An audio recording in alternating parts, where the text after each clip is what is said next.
That's the difference there. You have a right to feel however you feel. Your feelings cannot trump her rights to exist.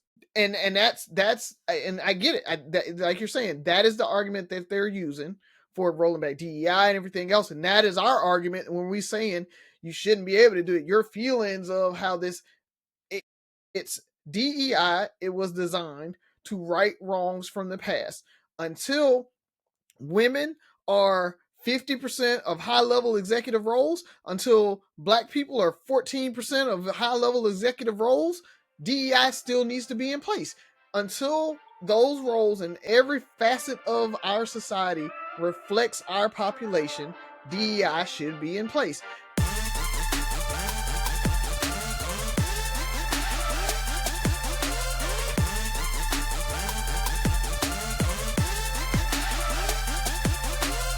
What up, what up, what up, what up? It's Three Brothers No Sense, your favorite barbershop style podcast. We're back.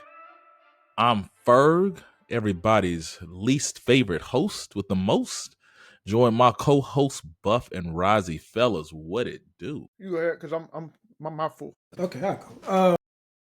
Hold on, did he freeze? Rozzy? Yeah, Rozzy. Man, so we, as usual, whenever we take a week off, all kind of shit happens. So 2 weeks? Well, yeah. Mm-hmm. So just to recap what has happened since we last recorded, Hunter Biden went off on a little rant during a 3-hour interview where he F-bombed George Clooney and pretty much everybody. He let the chopper sing, and he doesn't like how everyone did his father and all that good stuff. And I respect it. That's your dad. I definitely respect it. And I agree with some of it.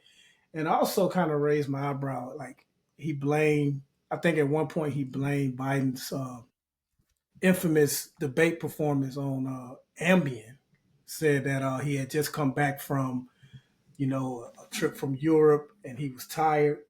And then when you look at it, it was like that trip was like over a week before the debate. So it's like, it wasn't adding up on some of the stuff he was blaming it on.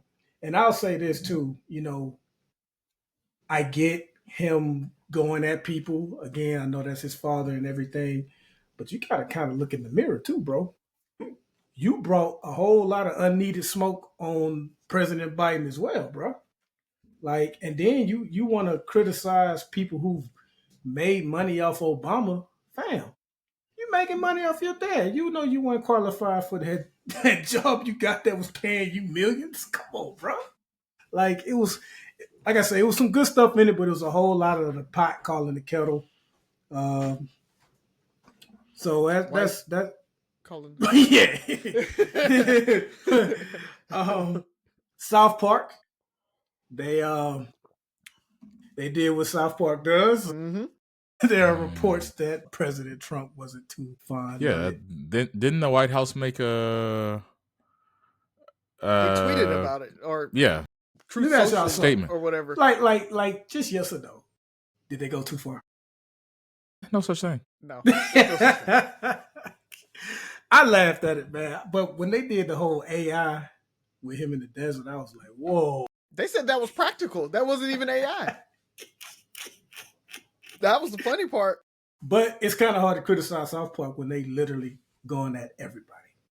Like, nobody has been safe from South Park. And so, I know how thin-skinned our president is, but you got to kind of take that. That's what South Park does, man. But it was kind of funny, especially given what's the Paramount deal?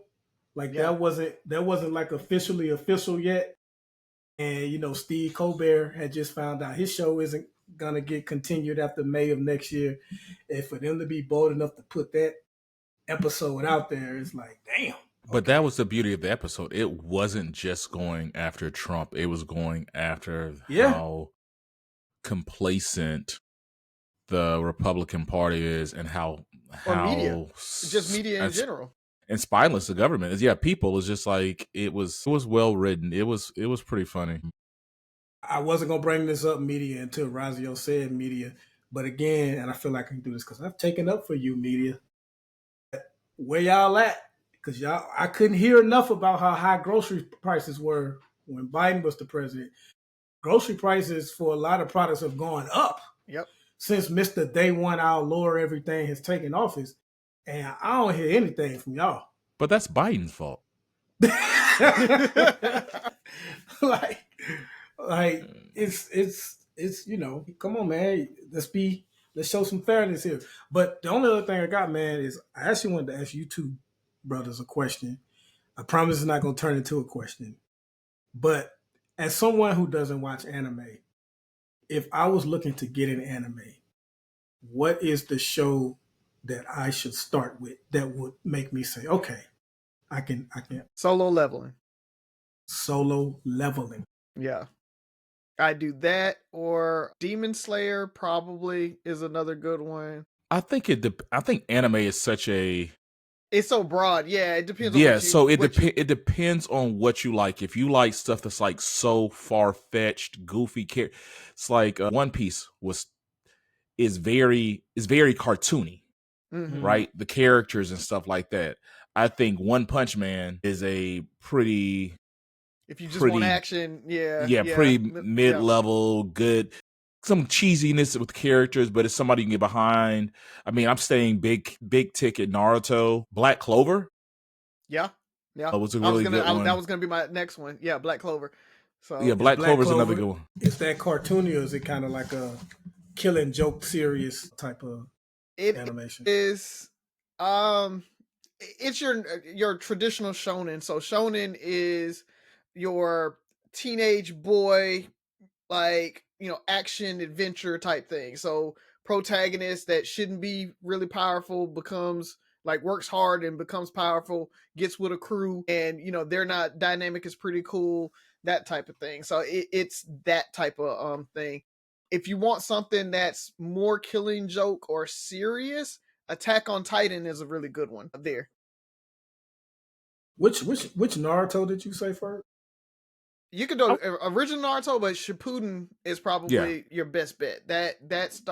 It's like the continuation of the original show, and it's a time skip. And so if you want the background Naruto, just start with regular Naruto, but you can go into that. And Naruto movies are actually pretty good too. So that's the other part about it, that they have movies out.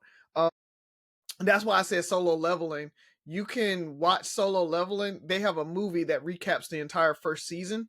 So you could really just get in there and just watch the movie, hour and a half, and boom, you watch generally the first season there with almost no filler. There's a YouTube creator I watch, and he has 2 channels, and one of his channels is dedicated to anime. And I don't know, it was just something he said. I was like, you know what? I need to give anime.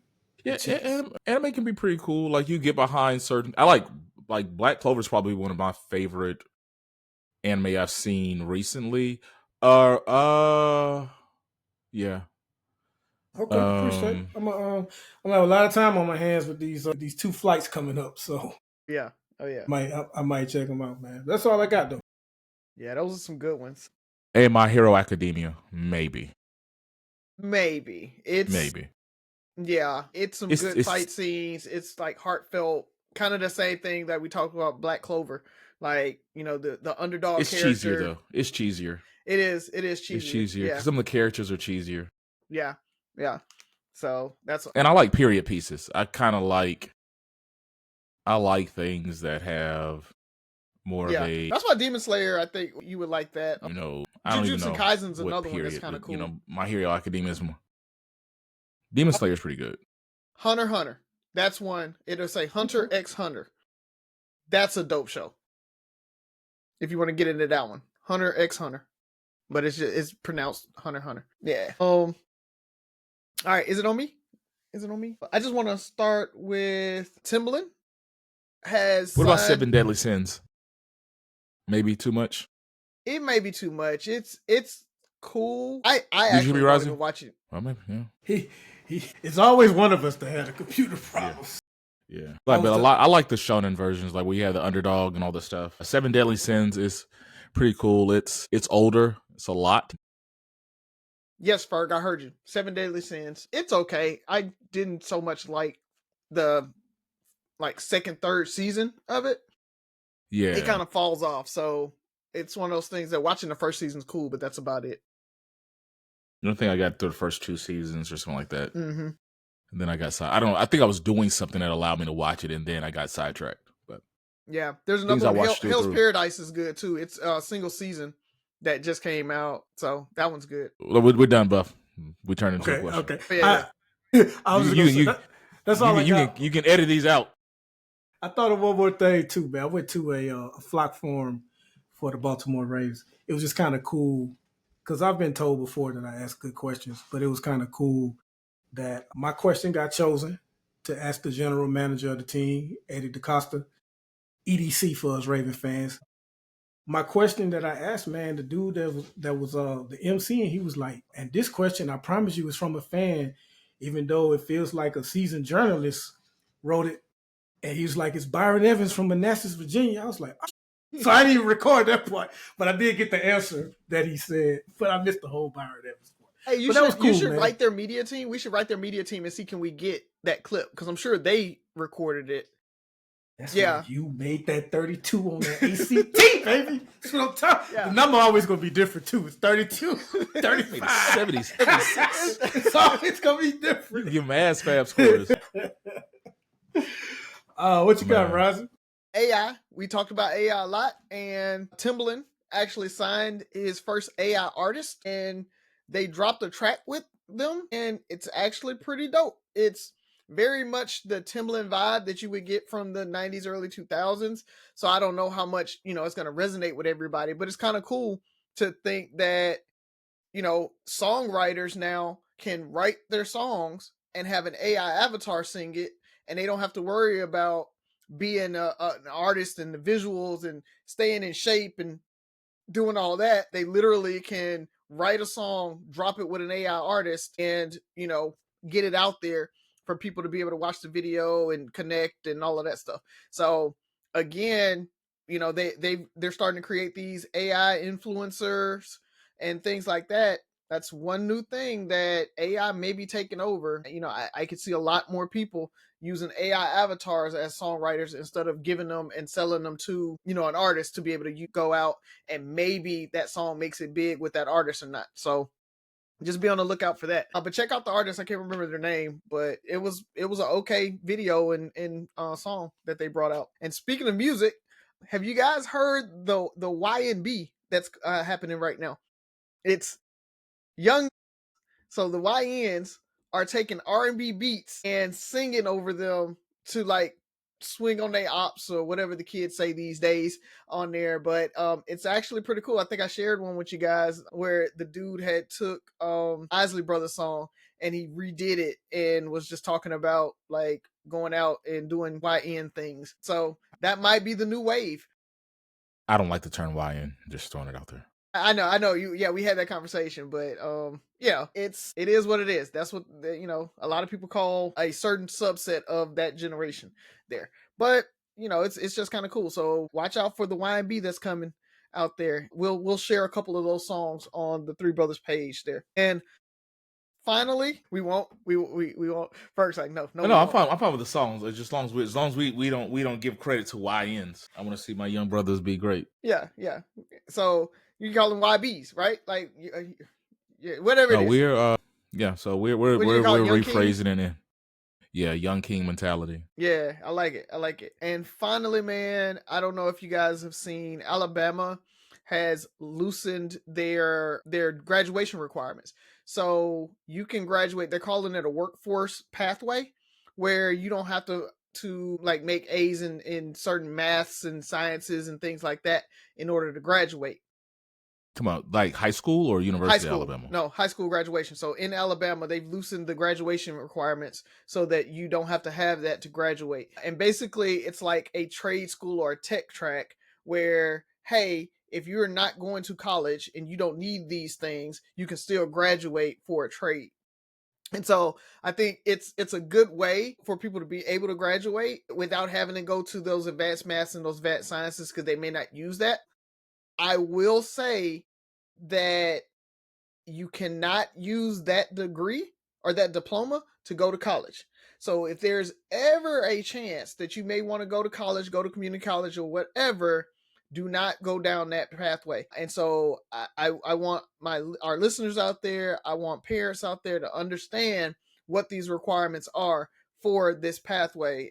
It's called Alabama Workforce Pathway. And what it does is your child is not eligible to go to college if they do graduate with that degree. So they're not getting a real diploma? They are getting a real diploma. That's the difference. They're getting a high school diploma, but it is basically like a trade school, or like you can go to technical schools, those types of things, but you cannot go to college. Most colleges, because you won't meet the minimum requirements. It's a 4-year GED. Hell, you can go to college with a GED. You can go to college with a GED. It's under a GED. I don't like it. Yeah.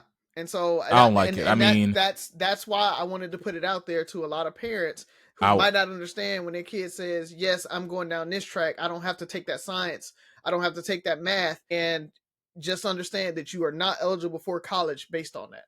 They might as well just get a regular diploma and just not go to college and go to trade. Because you don't have to get, like, what's the most advanced math you have to take? You can graduate with basic math. You can't. Yeah, I don't like you have it. to have so many classes of it or whatever. So I think it's like 3 classes of math, and so I think you have to go to like pre-cal or whatever. Like that's they definitely don't have to go to pre-cal. No pre-cal, right? They might have to do algebra, maybe algebra. Yeah, maybe. I don't like it. Our school system is already at a deficit. We are already falling behind the rest of the world.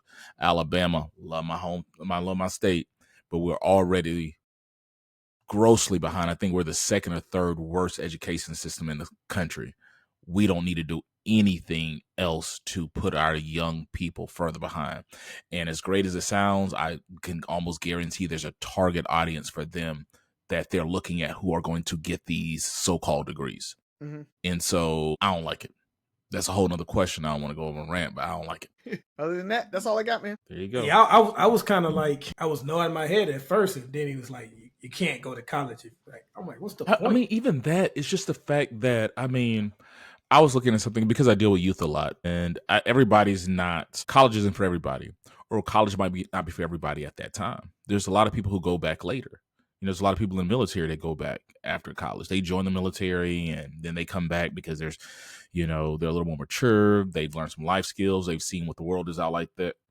And they decide to go back to school. And it's timing. And I was listening to something about other cultures and the importance of college and education to a lot of our immigrants and the majors they're choosing. Because I was even thinking about when you look at a lot of these liberal arts and other majors, it's American students. You don't have somebody coming from Nigeria to be a freaking communications student. They're going engineering, they're going nursing, they're going pre-med, they're going law, they're doing things, they're doing certain things. And a lot of these other, foreigners are doing the same things. Like, man, we're pitching college so much. Should we do a better job in leading our kids into career paths that are more promising? And that starts with, their younger education, because so often we're so committed to them just going to college to get that degree that we're checking that box rather than saying, okay, if you're going to go spend 4 years, 4 to 6 years in a school to get a degree where you're going to come out with $50,000, $60,000, $70,000 in student loans, what's the best approach? And this just, and you can edit all this out, right? This was just a side conversation. No. Was that your last thing, sir? Yeah, that was. Okay, I have a couple of things. First and foremost, you mentioned Timberland. Timberland. Are you going to are you a Sonic fan by any chance? Sonic the Hedgehog? Yeah, of course. He's seen both movies. Yeah. Okay, yeah. It's three, by the way. My son's a diehard Sonic fan. Just letting you know that Timberland has partnered with Sonic the Hedgehog to come out with a custom pair of Sonic Timberlands. They're only releasing 30 pair. They're only selling them out of their flagship store in Japan. So the doors open this week and they're only selling 30 pair. And I think they had some, and I thought it was a horrible mess up. It was like, It is. It's terrible. Sonic is supposed to be fast in the worst, possibly the worst shoes ever to run in are Timberlands. That And so definitely should have been Puma or Nike. that's what everybody was saying. Like, you should have Nike or whatever. They've already done a collab. I want to say with Puma. So that's probably why they've moved on, trying to milk it. And it's the traditional. It's nothing special. They have Sonic embossed on the side and like Sonic blue laces. But they're still butters. Like they're still still butters. Oh man. Yeah. Yeah. I ain't talking about like some Timberland running shoes or Timberland style Crocs or whatever. No, it's butters. I should have lived with that. Secondly, I know we were there for the draft and we talked about this young man, and I think we were pretty proud of how he carried himself. Preseason is here, and Shedeur Sanders is starting for the Cleveland Browns this Friday, the first game for the first preseason game. So I hope the best for that brother. I hope he has an outstanding game and outstanding preseason, and the cards fall where they may. I don't know how soon I would like for him to start, if he needs to sit a couple of years or a year and a half to hone his skills so when he takes the field. But I wish nothing but success for him. And I'm not going to talk about football anymore because my ex-football team, just keep doing what they do. But I will say I'm excited about something. Have you seen I didn't watch the show growing up, but did either of you guys watch the X-Files? So rumor has it they're remaking the X-Files with Lakeith Stanfield and Zendaya. So it comes out in I think spring 2026, and I think it might be pretty cool because Ryan Coogler is directing. So that might have a really cool spin with a modern, up-to-date just take on it. Because I can imagine what X-Files is like with all the technology we have, including AI, with a Ryan Coogler spin. It's a lot of promise. Is it Coogler or Jordan? Right? Yeah, Coogler. Jordan Peele. No, Ryan Coogler. Okay, cool. So that's all I got. Cool, let's get it. All right, who wants to go first? Yeah, because we don't know who. Yeah. I can go first. I mean, mine, always say it right. Mine may be quick anyway, but for the fans out there, why we didn't record last week is me and Ferg were on a cruise, and so we hit Virgin up and on there, and I'm a diehard Carnival cruise line person, and so Buff, I don't know if you've been on Carnival versus Virgin or whatever. I didn't know you was diehard. Yeah, man, I love it. I love a ratchet good time. And so I don't know if you've been on Carnival or Virgin, Buff. I'm sure, Ferg, you've been on both. And so I wanted to kind of ask that question about, Virgin or Carnival. And Buff, since you haven't been on it, relative to, what do you prefer when you vacation?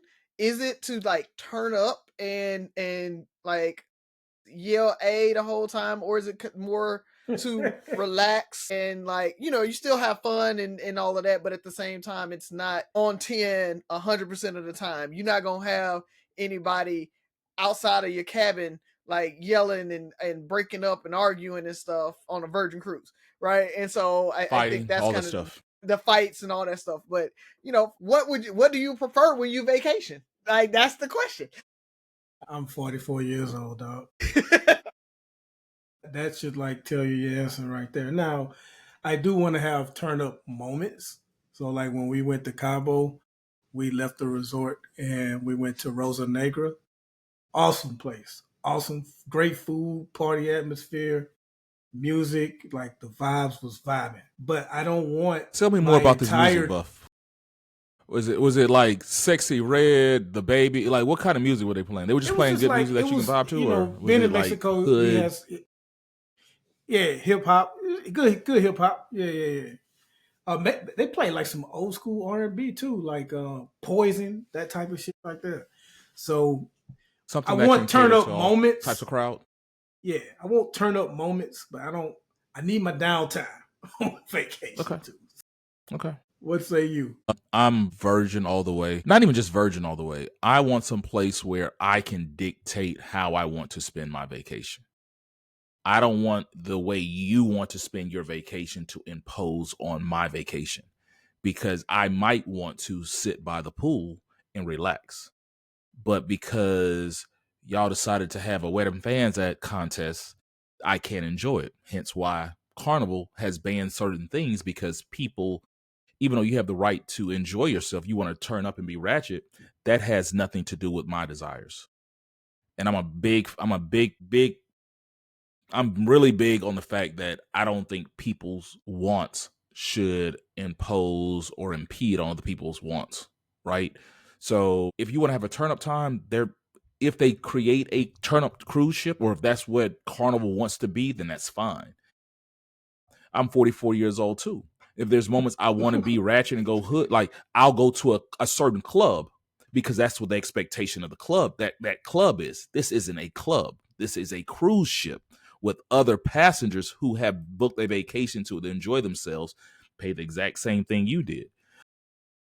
But if I want to go chill in Houston, y'all come in town, we want to chill, you want to bring the wives out, ladies out, we want to go to a nice lounge, cigar bar, like there's different levels to this. And we get to decide what's going to happen. DJ takes requests, every once in a while. You slip of money, they might play, some Sexy Red. Z got her Sexy Red. She got a couple of songs she wanted to hear. It happens, but I don't need that the whole time. Just because Razzie want to hear it. And so I'm a big fan of that. There was a lot of chill moments. What I do like about Virgin is it's a smaller ship. To me, it's more intimate, where there wasn't as many lines. There was as many just things piled up. Think about how packed the pools were, probably the most packed places. Right. But outside of that, there was always space. You really weren't standing in line. Probably the longest line might have been breakfast, because there was where everybody went. And even then, there wasn't really a huge line. So I'm about being able to chill and decide on my vacation. That's it. No, I like that. I like that you use and I think I used that analogy when we were there, right? I was like, Carnival is like the club and Virgin is like the cigar bar or a lounge. And that puts you in the dynamic. Like, you get to decide where you want to go. Like you said, if you want to go to the club and you want to be at the club for 5 days straight, like, go to Carnival. And that's. But it's like, to me, I went to the cigar bar, but you guys decided to turn the cigar bar into a club. But right, it might be the hood cigar bar. It might be because that's not Carnival. People chose to turn Carnival into that, just like cigar bars and all these brunch spots have put limits on what they've done because, hey, this will be a nice chill environment. Now you got people dancing on the table. Oh, go to da-da-da. It's always lit on Sunday. No, that's not what we wanted. You decided to turn that. Carnival is not the club. It's you turn into the club and they're like, no, nigga, this is not a club. This is a cruise ship. Continue. You mad? I mean, but the thing is, like you talked about the brunch spot. The brunch spot is lit. Like that, regardless of what the intent was, the owner's intent was, that is where it is now, and it's popping. And so I think we got to talk in reality. We got to stay in reality with it. And Carnival is that brunch spot. Carnival is that club spot. Carnival is that spot. Regardless of what Carnival wanted it to be or not, it has become that because people went out there and they did it, and so whatever. But like, that's why I asked the question is which do you prefer? For me, it depends on what I want to do, right? If I want to go turn up for 4 or 5 days, I don't know if I can do a Carnival cruise for 7 days, right? Like, at that point, I'm like, oh my God, I'm so tired of these people. A good 3-4 day Carnival cruise is chef's kiss to me. But a 7-day Virgin cruise, because at that, like you said, I get a couple of those days, right? I get hip hop night, I get, the pool might be a popping one day or whatever. You get that, but at the same time, I got chill days. I got more chill days. I got spaces I can go to, and I can have kind of this more laid back feel to it or whatever. And so for me, I think they're very, very different, and it's for whoever wants to go. I don't know how much more ratchet you want to be than titties pee popping on a handstand in the pool. What you mean? And for the record, Buff, titties was a big titty pregnant chick. Like probably 3rd trimester. Yeah. Pee popping in the pool. People slapping on ass. So I don't know how much more ratchet you want it. Rose walking around like creeping on people. I'm just saying. Hey, Ferg, I take it you don't like the grass wall hookah hookah blowing, twerking on the table brunches. You know what? If that's like, if it's somebody's birthday and that's what they want, I'm cool for that moment because that's what they decided, right? I don't want to show up thinking I'm not going there, and you've turned it, you turned into that, right? Or Risey said Carnival has to accept it. They're not. They're telling you we don't want this. Just like these brunch spots have started putting restrictions on what they'll do. People have started taking hookahs out of their restaurants and stuff because it creates a certain environment. Carnival might reinvent themselves. They might have hookahs on a ship next year. Who knows? Carnival is one step away from being a hookah bar. I'm just saying. Carnival, if they want to do it, they need to just do flame free hookahs. Oh man, But that's not a bad idea. Flame free hookahs. No, but I mean, if that's what they want to turn up to, I think they're fighting it because they're losing people who are saying they're losing a certain group of people, but a Carnival cruise usually always sold out, so they're not losing people. It's just they're attracting the people that they don't want. That's the problem. All money's not good money. I get it. Yeah. I mean, it's packed out. You've sold your cabins, but then when your cabins are like get trashed or you got I because I think, and I don't want to. I've been on Carnival cruises. I think Carnival 10 years ago, like when we thought of cruises, Carnival was synonymous with cruise. Yeah. Right? Yeah. And to think Carnival is synonymous with cruise, and now, and I get it, people want a vacation more, and I want people to enjoy themselves. Kudos to you, enjoy yourself. I'm not telling you how to vacation. I'm just telling you as a business person or somebody who doesn't want certain things while they're vacationing. And that's the reason I don't book Carnival. I'm not going to go on Carnival and just say, you niggers need to go to your room. I'm not going to be a Karen on a Carnival cruise. But their reputation is changing, and it's been very recent. I think in the last maybe 2 years or whatever, it's just went down. It went down fast. So everything you're saying about Carnival, like Rise, they can't help. They're fighting it. Yeah. I think they're fighting it. I mean, because is it a fad? Is Carnival jumping because everybody's saying it's jumping, and 6 months from now, when it's not the thing to do anymore, are people still going on Carnival cruises? And now their reputation is they need to come out and do a heel figure. Because Carnival is the Walmart. Carnival is the Walmart. Carnival is the Walmart of cruises. Carnival is the low cost leader, right? They are the cheapest. They have the cheapest rooms. I mean, flat out, you can look at it and see they're the Spirit Airlines, Frontier Airlines of cruises. And so what comes along with that is a little bit of what they are getting. You almost have to like price yourself out. Like you got to increase your prices. But they haven't always been that way. This is very new. That's why not this ratchet. That's why not ratchet, but they've always been the low cost leader, right? Like that's why Carnival was synonymous to us growing up, because that's probably our auntie or whatever, or that was the only cruise we ever went on, or we heard anybody going on coming out of the hood. That's why it was synonymous. It wasn't because Norwegian and Royal Caribbean weren't there. It was just that none of us were going on it because either we couldn't afford it or it wasn't launching out of anywhere near us, right? Like you can go down to New Orleans and launch for Carnival. Agreed. I would just say their business model worked way before the ratchet. So they never had a problem getting people. Well, now that they're attracting a different crowd that they seem not to be enjoying or wanting to market to, it's what do you do then? It's like, hey, our cabins, it's not like we're booking more ships, like our stock's going, things change. We're booking the same amount. It's always been packed. People have always been going to Carnival.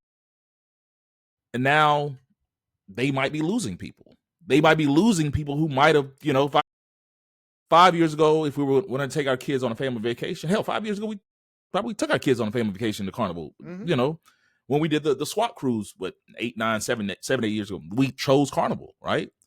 If we redid it, I'm not choosing Carnival. I'd rather pay more money to put on Royal Caribbean because of the demographics that's going to be on there that I don't know what's going to happen. Like, and I'm talking about, we're not just talking about the music. I mean, you've seen all these, it's social media, but you've seen these fights at the cruise terminal, all this stuff. It's been crazy. I literally just talked to somebody while I was on a trip, one of my colleagues or one of my clients was asking me about Virgin because she had just got back off a Carnival cruise, and she said she was giving me the updates. She's like, I'll never do Carnival again. It was way too ratchet. She's like, I like to turn up, but it was way too ratchet. Somebody fell off the ship, I guess. Somebody fell off the ship, and then the Carnival cruise they met at port, the other Carnival cruise they met at port, somebody died on it. She's like, this is just, it's too much going on. So yeah. I get it. I didn't want to make it a Carnival versus Virgin. Really, it was a question of how do you spend your vacation? How do you vacation, right? Like, do you prefer that Carnival turn up feel, or do you want to do the more relaxing thing there? And so it sounds like y'all 44 years old. Y'all rather do the relaxing thing. Yeah. And yeah.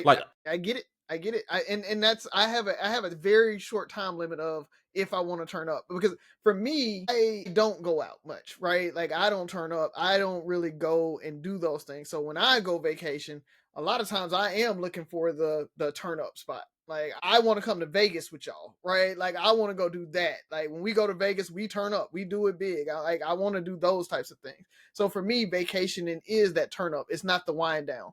I'm not vacationing to relax for real. I'm doing it because that's my release to get out there, because I don't do that.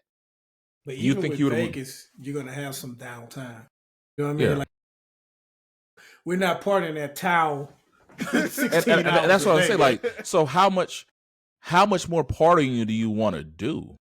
Like, it's a reason where there's these spring break resorts and the places where all these college students go that you're probably not going to. So let's get off of Carnival and Virgin, right?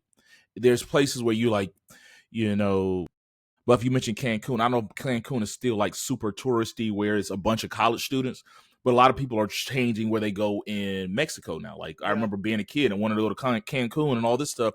And now there's all these, Tulum and all these other places that are being open. And I don't know where they're at now, but they're being open to attract a crowd that's saying, you know what, I still want to turn up, but I level set my turn up because I'm not in Houston. I'm not in DC. I'm not in Birmingham. When we go to Greece, you want to turn up, but the Greek clubs are only going to be so turned up. Like, it might be the most turned up club in Greece, in Mykonos, but they might be playing techno. Right. Like, you gotta, I'm just saying, you have to level set.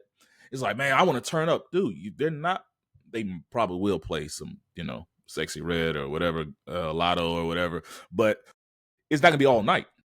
And so that's for me. I'm like, when I'm on a club, when I'm in an area that is inclusive, my expectations are changing, right? I can't expect them to be DJ Lenny, right? I can't expect them to play all the Alabama hits. I didn't expect to hear Take That to Trial at no point when I was on a cruise. You know what I mean? There's certain things on the Carnival, like that Carnival. You might. You might. And I'll be looking around like whatever. But if they play, if we're on a cruise and if we go to Greece and they're playing, we're in a club and they play Macarena, I'm like, man, I remember this shit. Like, that's just fun to me because that was 25, almost 30 years ago, and I just remember when that song came out, and I can relate to it for that moment. Because if I'm at a club in Houston, they played it, I'm like, what the hell killed a DJ? Mm-hmm. But when I'm in certain places, I expect to hear certain things, so I level set. Yeah, Yeah, I get it. I mean, I want to, we're gonna get a Banana Joe's type of feel, right? Like, if you remember Banana Joe's or like any of those types of clubs, that's what you're gonna get when you go to those places there. But Banana Joe's used to turn. Like, it used to go up, and so that's my whole thing. Is like I said, the question really was on how do you want a vacation there? And so yeah, I'm a turn up vacationer, but at the same time, like you said, I like to experience stuff, and so it's. Am I going to be able to turn up if I go to, like you say, I go to Greece? We're not turning up in Greece, right? The biggest turn up is going to be some techno. I'm turning up. I'm gonna have fun. My turn up adapts. Risey was in his room more than anybody, Buff, and he drank less than everybody. Just letting you know. I wasn't in my room more. I wasn't in my room Turn more. Up. No, Turn no. Up. Yeah, he was. I think I saw you at the pool once. Risey wasn't. Yeah, so I'm just playing with you. As long as you had a great time, it is what it is. Yeah. Definitely had a good time, man. So, Buff, what you got for us? I believe Risey has either answer this question or I feel like I know his answer to this question, but I could be wrong. Are you fellas going to allow your adult kids that are not married yet, just dating, will you let them sleep with their significant other in your house in the same bed? Why? It's weird. Unless they're living together, no. That I think is my line there. So if they are not living together, then no, you guys don't sleep together all the time every day anyway. So y'all can sleep in separate rooms. You can sleep on the couch, do whatever. Y'all can figure it out. If they're already living together, and so at that point, what's the difference, right? Like, let's just be honest about it. So But in your house, though, that's the difference. There's what you do in your house, her at his house, but what you do in my house. I mean, I get it, but it's one of those things you just got to be honest with yourself, right? Like, y'all, if y'all already living together, y'all here for 2 days, whatever. Just yeah. You cannot have sex for 2 days. They gonna have it. They gonna have it. They gonna have it, right? But not in my house. So I'm kind of along with Rozzy, maybe when they're living together, but I'm going to encourage my kids to delay that as much as possible until they get older, right? A little older, like mid 20s, maybe early at 30s. Like, I don't want my 21-year-old daughter staying with somebody. Like, you're still in college, graduate college, start doing some things on your own, establish yourself before you do that. Right. But is that kind of a black way of thinking? Like, white people be like, yeah, y'all need to go to college and get married. Like, find your spouse. No, if they get married, what I'm saying is that there's, Z met me at 21. I'm saying that that's not the norm. There's more people. You're talking about the exception, not the rule. Most people aren't. If they're dating seriously and they're talking about marriage and they've been together for, I mean, there's a conversation, and I would think that's the type person with my daughter and my son that would have a certain respect for. We know that Sky and Jonathan are on a path towards marriage, right? He's almost part of the family, and to the point where I think there will be a certain level of respect for me and my household, that it was like, we gonna chill him, because he would know how I am and how my wife and I are by that time. Mm-hmm. Right? But I'm saying the norm is, people aren't getting married at meeting their future husband and wife in college. That's more of the norm. So when my daughter moves in with, I didn't meet my wife until I was 26, almost 27. I had multiple people I dated between there. Did I have stayed with any of them? That would have been a disaster if I would have stayed with any of them. Right? And I did stay at their parents' house, and I slept on the couch. I've done different things, but I never slept with them. And I think that father figure kind of was, I think that was especially because they're girls, there was a statement that he said, hey, I'm still protecting my daughter. In case you don't recognize this, she's still under my protection, especially under my roof. Like, I don't know, when y'all leave, you can dome me up on the way home. I don't know what's going to happen. But under this roof, like, and that there was a certain level of, okay, yeah, I respected their fathers, right? And I don't know if all of them had father figures. Have you seen a difference when it's just a mom, like a single mom, when you're dating their daughter, versus having a dad in the house? Yeah, they wanted me to marry their daughter. Yeah. It was just, oh, he a good guy. Like, it was almost like a will him in, right? Yeah, do whatever you can. So yeah, it was. The reason why I asked that is thinking back on it, I've been able to sleep in the same room as a chick in her mom's house. I've never been able to sleep in the same room with a chick at her dad, or if her dad and mom was together. It's a level, yeah. It was and it depends. Like, and I don't know who you're talking about, and we don't need names. But if you were older, right? Like, there might be a little difference. Like, I'm 30, right? Right. I'm 30. Like, I'm not sleeping on a couch. Like, I'll get my own hotel. This is different. Sleep on couches, by the way. We don't do that. But if he's 22, 23, like, I want him to feel uncomfortable in that, almost to the point it's more about him and my son. Like, hey, man, I'm teaching you how to respect women. You ain't about to do this in my house, right? Because I ain't let your sister, the little dude your sister was dating, sleep in here with you, sleeping here with her. And so I'm not gonna let you do this. She can have your room, right? But you're not gonna do this. And I think that's, to me, it's saying more about, it's not about just like the sex or anything. I think it's about the protection and the message that I'm sending to them. Yeah. Yeah. I can see that. Man, damn, y'all gave me a lot to think about. I think it's going to be a lot of determining factors, man. But I want to say this off the top.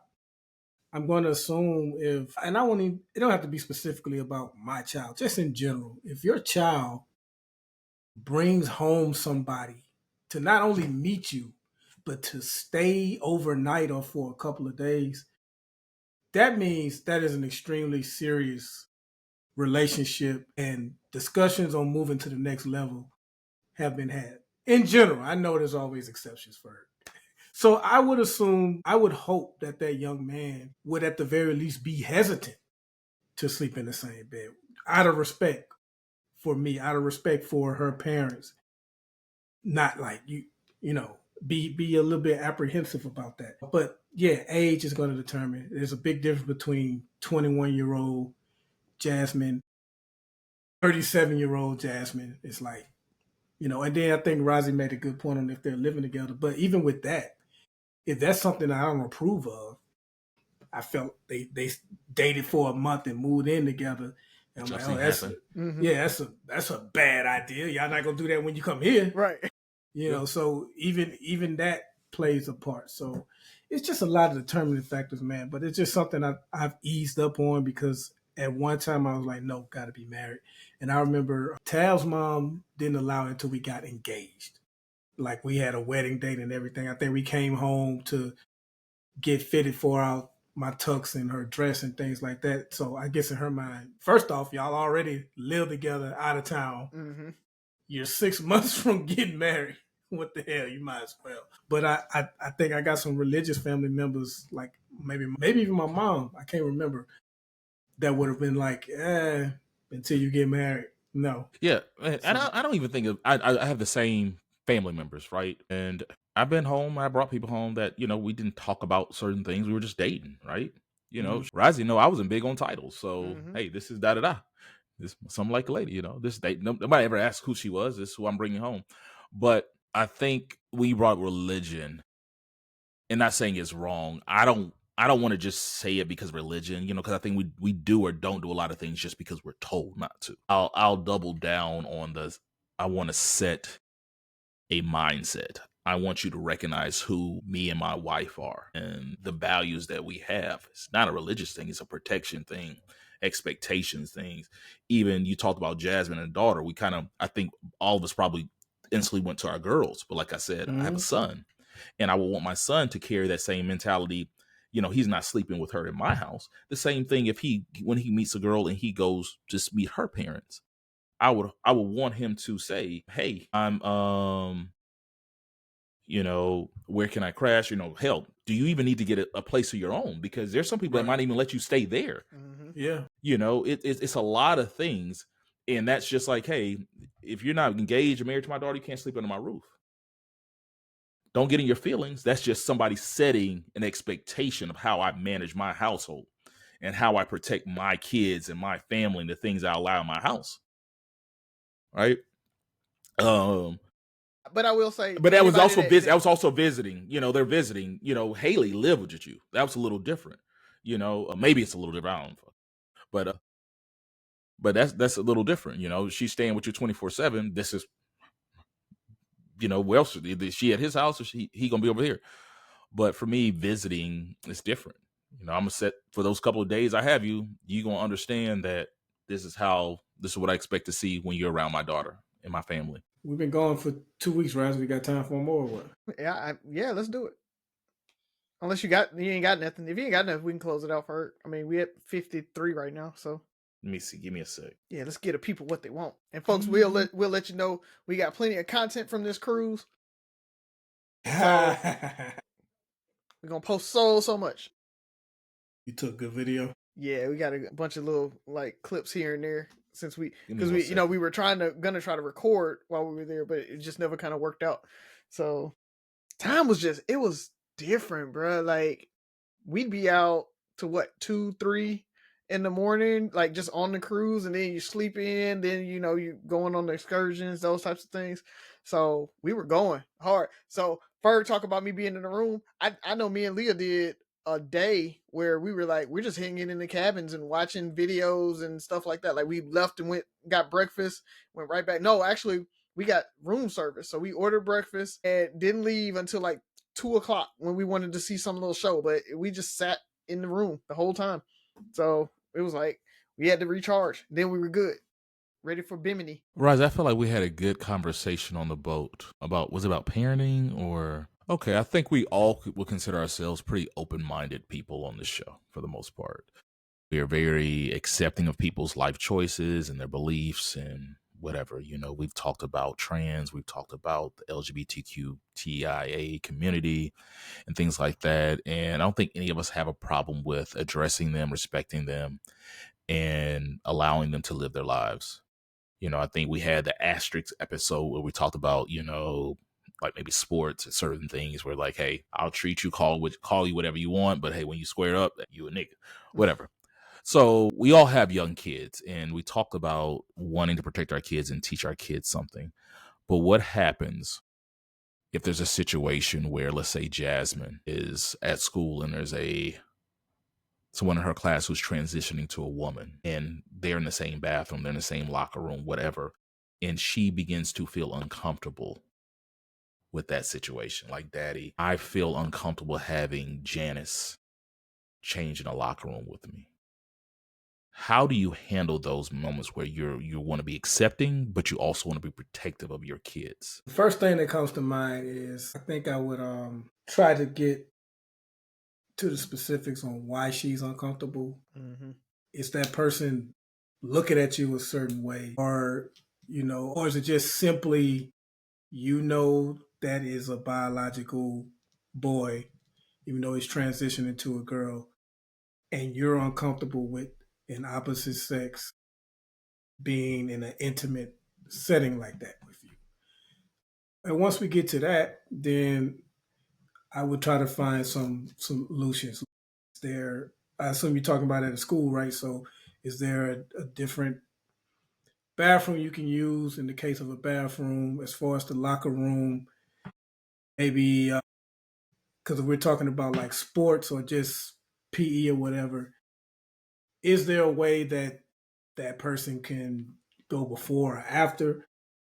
I don't know. It's tough because you definitely risk offending the transitioning student, but at the end of the day, her protection, her comfort is number one for me. It's difficult, man. It's difficult. I think that's where I would start. And that could be just not transitioning. That could be, somebody who's lesbian or, who doesn't present as a heterosexual. So queer, any of those things where at some point that she may feel or that this person's attracted to her or whatever. So that Yeah. just, I'm not just targeting or not trying to target. I'm not just calling out one group. I'm just saying as we progress into this world, because I'll let Rodney go. Yeah, no, that's generally what I was gonna kind of mention is that, and we talked about it while we were on the cruise. It was like, you know, I would, just like you said, Buff, what is making you uncomfortable? Is it the gaze? Is it that they're looking at you? Or is it just their presence? Because if it's just their presence, then let's coach you through how to be, I hate to say get comfortable with that, right? Because the thing about it is that we talk about there are gay girls in there that might actually be looking at you, right? So you're worried about the kid that's transitioning, and it might be a chick in there that like want your body. So let's get through this and have that conversation, right? About being comfortable, being uncomfortable, right? And figuring out how you exist in these spaces there. And like you said, it may be that you do want to separate yourself, and hey, you go to, if it's like one of the ones where it has multiple locker wells or lockers between, changing stations or whatever, hey, maybe you change on the other side or whatever. And so just make sure that you're on the other side, or have a conversation. That's my other thing is, why don't you just have a conversation with the transitioning kid to say, hey, what's going on here? I feel a little uncomfortable, or because it might not be she feels uncomfortable with that child. She just may be uncomfortable with the situation, right? Like I know that's a boy, they're transitioning, they're in this space with me, and I don't really feel like they're trying to look at me or anything like that, but it's just, it feels weird. And I'm like, yeah, it feels weird in a lot of different situations, right? Ollie is uncomfortable if it's just a bunch of people he doesn't know. So it's like, I've got to coach him through, okay, this is how you navigate. Here's how you take a breath. It's going to be all right, because, just because you don't know anybody there. So you have to coach kids through a lot of uncomfortable things as they grow up, and I want to make sure that we're being accepting of that child. That child probably is way more uncomfortable than you are in this situation, right? Like, they are walking around as a boy in a dress in a society that's just generally homophobic, and they probably are getting teased and bullied and everything else. And so let's talk about that, right? And how they are feeling in that, and hopefully that can get you a little bit more comfortable in this situation. But I think it's a conversation that you have to have with the child to get them through the uncomfortable times, unless it is something where they do feel like it's actually affecting them, right? They are pressing up against me, they slid against me, or like, those types of things. I think that's where we need to have the conversation about, is it actually like targeted at you versus just them existing and you feel uncomfortable because they exist. Yeah, I mean, I I'm gonna do two parts. I mean, I agree with everything you guys said. I equate it to, any person who is a minority group or somebody who is different, right? Yeah, there's white people So that's like, I it's don't feel comfortable with black people around. yeah. So I think you guys hit on really good points. I had a couple more, but I don't want to belabor that.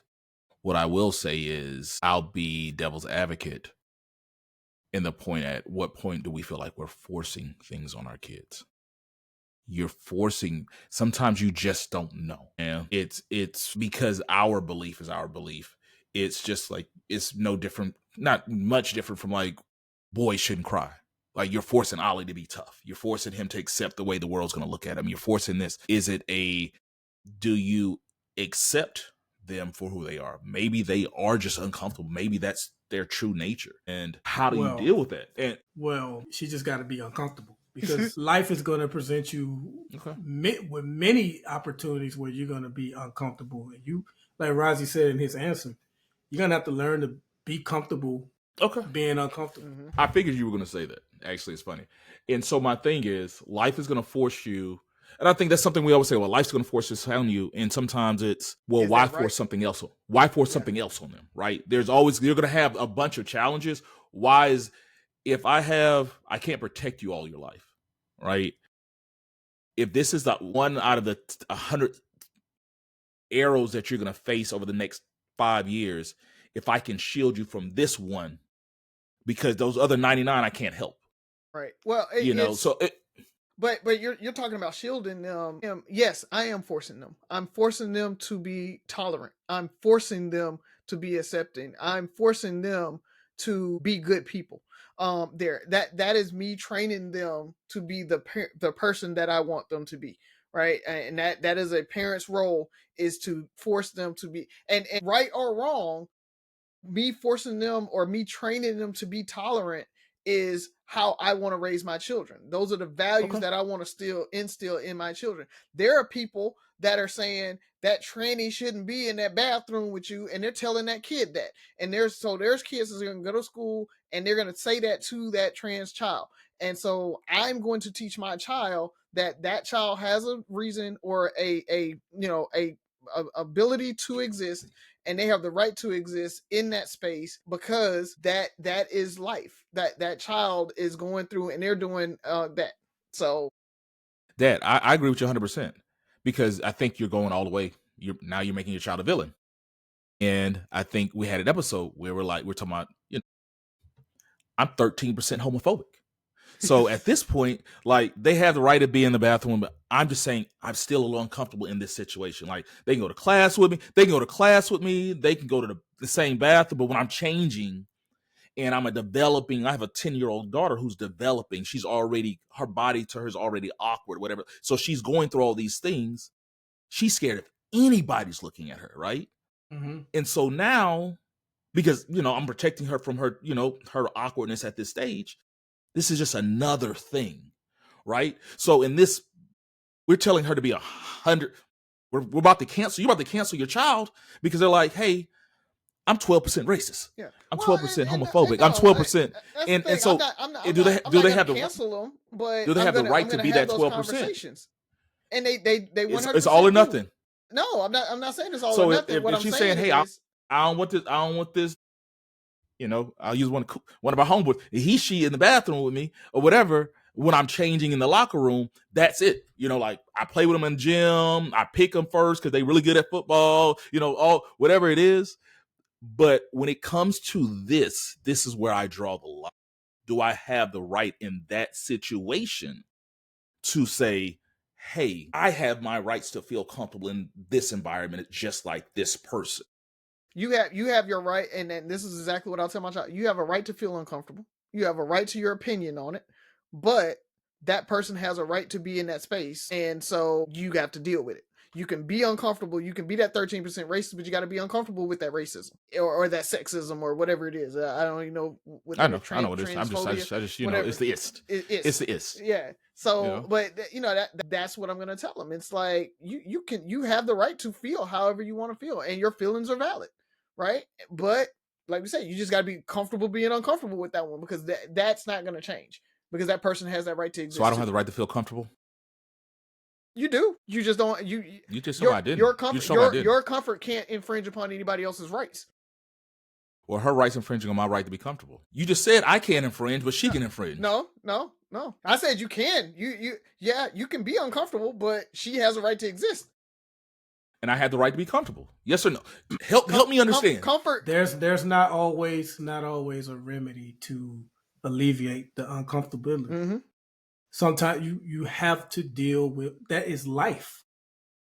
That is just life. There's going to be times where you're uncomfortable. And there's not always going to be a solution. So let's say I'm just throwing it out there. Hey, Janice, there's some people who are uncomfortable with you changing here. We created a separate room for you to change. That's going to make her uncomfortable, right? Janice uncomfortable. Now we don't want to make Janice uncomfortable either, right? All right, well then my child can use that room then. Right. Yeah. That would be my solution is not to make Janice do that. It's you guys want to separate yourself, there's another bathroom down the hall around the corner if you want to go and separate yourself from them. Like that's the thing, like it's you being uncomfortable shouldn't infringe upon anybody else's rights to exist and be in spaces, right? Like that's what I'm saying. There's a difference between you being uncomfortable and just basic human rights to be able to move and exist in a space.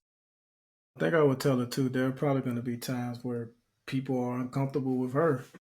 And hopefully they'll at least extend you the courtesy or the grace to keep that to themselves, let you be, and they be without any incident. And in no way do I believe any of this. This is what I'm just saying. I'm throwing this out as devil's advocate because I see this as the problem with pretty much all differences.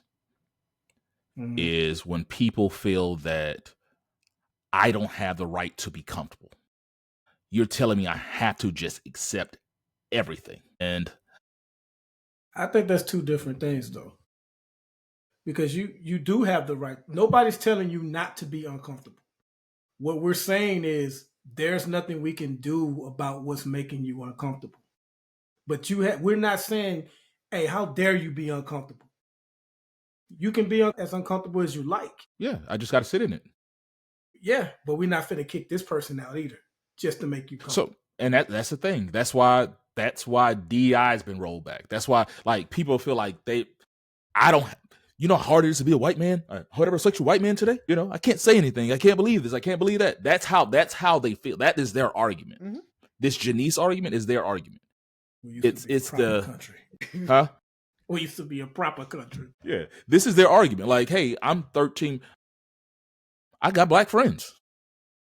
It's very interesting because people want to be able to. Everybody feels like they have the right to. And then when you saying like, hey, I'm not against certain people, I'm not against this, I'm not against, but I feel like what happened to my right to go in a bathroom or go in a locker room and feel completely safe. Perception is reality, whatever it is. What happened to that right? And well, this person has a right to exist. Well, I have the right to be comfortable. And so there's this constant fight. They're trying to figure it That's out. the I'm just thing. going back to this. You don't have the right to feel safe. You have the right to be safe. And that's the difference there. Janice is not making you unsafe. They're not doing anything to you, right? And Feel that unsafe, I think is Rozzy. you can feel unsafe all day long. That's that you have a right to feel that way. She has a right to be in that space, and your feelings can't trump her rights. That's the difference there. You have a right to feel however you feel. Your feelings cannot trump her rights to exist. And that's and I get it. Like you're saying, that is the argument that they're using for rolling back DEI and everything else, and that is our argument when we saying you shouldn't be able to do it. Your feelings of how it, it's DEI. It was designed to right wrongs from the past. Until women are 50% of high level executive roles, until black people are 14% of high level executive roles, DEI still needs to be in place. Until those roles in every facet of our society reflects our population, DEI should be in place. And I don't understand why people just don't understand that, other than them Yeah, you just do. being racist. Well, I I understand just why. told you It's why. just they're, I just they're told you why. racist, and they don't want to lose what little bit they do have. That's ultimately what it is. It's just I have the right to live my life the always way. The way that it's The way I've always always been. lived it. Yep. And that's that, and I don't agree with it. I'm just saying that's people's argument, and it makes sense. I mean, in their mind, nobody really wants to take a quote unquote step back. Yeah, they don't want to right? give up. Nobody wants to give up. I don't want to give up my house and my savings and everything else just because. Right, my leg up. I mean, the things that my parents put in place to give me a leg up, the things I put in place to give my kids a leg up. I don't want somebody to just be like, you guys don't have that anymore. For whatever reason, they decide we don't have that anymore. That's what's happening right now. Those legs up and all those advantages, that white privilege that they swear they don't get, they don't want to lose. So doesn't matter if they don't get it, they don't want to lose it because they know it's there. So that's ultimately what it comes down to. So good stuff, y'all. Good stuff. Yeah, and I'm not against Janice. I'm not against any of this. Just disclaimer. I just feel like the conversation needed to be had because I also think I'm a proponent of how much do you protect your kids? How much do you go on your limb? How much do you fight for your kids to say that I always have their back? Mm-hmm. You're gonna and not right or wrong. All other freedoms we have. You have the right, the freedom to do all sorts of things until it begins to impact another person. And just like freedom of speech, the famous example is you can't yell fire in a movie theater because of the harm that can cause in a crowd. And I mean, you use the word impact. And so maybe we change the word impact from feel to impact. I'm impacted. I'm stressed. I'm whatever. Whatever it's that person's impacted. Just like this person feels discriminated against. This person's feel discriminated against or whatever. Right. I can't be a heterosexual white girl in a class and not have these blacks in here with whatever it is. They're impacted. And that's part of the DEI argument is that the kids are being impacted by this. They're feeling bad because they're being told that their ancestors were slaves. And I mean, both sides. They're saying black people feel bad because both. They're like, black kids feel bad because their ancestors were slaves. White people feel bad because they were slave owners. Why don't we just erase the whole thing? And then, nobody feels bad and everything's back to normal. So let's go ahead and close it on out. So Rozzy mentioned AI at the beginning, and I know, Lord knows if you follow 50 Cent on Instagram, he is in love with AI. Nearly every one of his posts now are AI.